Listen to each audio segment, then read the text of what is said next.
The next Pixar movie, which is going to be the 24th Pixar film, namely Luca, is releasing in on Disney Plus June 18, 2021. And here is my review for Luca. Well, the best thing about Luca is the world building. It's truly the most gorgeous Pixar film ever made. It's just so colorful. Italy is such a beautiful location, and plus the underwater world also has a part to play, which is of course the delight when it comes to animated films because they get the whole permission to do whatever they want to show in the underwater world.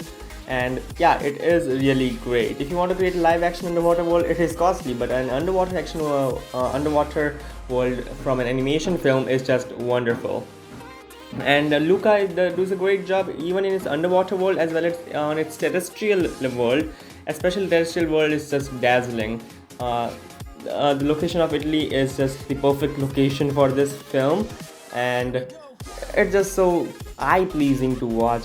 The streets, the farms, and the hills, everything just so good. It's just such an amazing world building. It's the best world building in a Pixar film, and one of the best world buildings in any animated movie. One of the best, if not the best.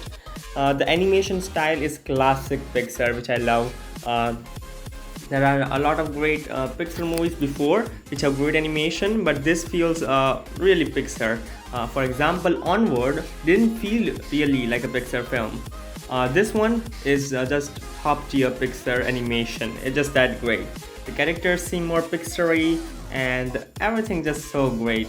All the characters and actors who have give the voice of these characters are just great. Jacob Tremblay is still my favorite. He plays he voices Luca, and he's like just really given his everything to voice the character because it feels just perfect with the expressions of the character on the screen. And even Jack Dylan Grazer are great. Others are notable, but not like the best of the best. I like them, but still.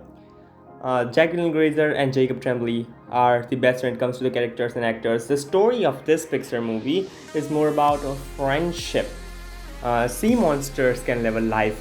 They already showed that monsters can have emotions with the Monsters Inc. and Monsters University. Now they are showing that sea monsters can have emotions, and yes, they have. This depicts great friendship among these characters. One is a human, and the other two are sea monsters who turn to live. Who can look like human beings when they come to the land, and it's just incredible the way they executed this story. It's more about living a life, and I love this aspect of Pixar. It's like Up. Up was all about living a life, and even this is living a life, but as a young person and not as an old person. So yeah, friendship, life, and all these monsters having emotions, it just makes the story incredible. There are some, it does not have huge stakes like other Pixar like Toy Story or something, but it's still great. It has great emotions, and surprisingly it was funny enough. It balances the fun with the emotional scenes and everything. It's just incredible. Some great score, and here is one of one of the best films of the year. I'm not saying it's the best Pixar movie or even in the top 5, but it seriously is one of an enjoyable, decent Pixar movie. I would like to give this one an 8.8 out of 10, and I would highly recommend Luca. It's a Pixar movie. You should definitely check it out. Pixar never disappoints. So that's it. That's my review for Luca. Stay tuned for the movie reviews only at Film Villa.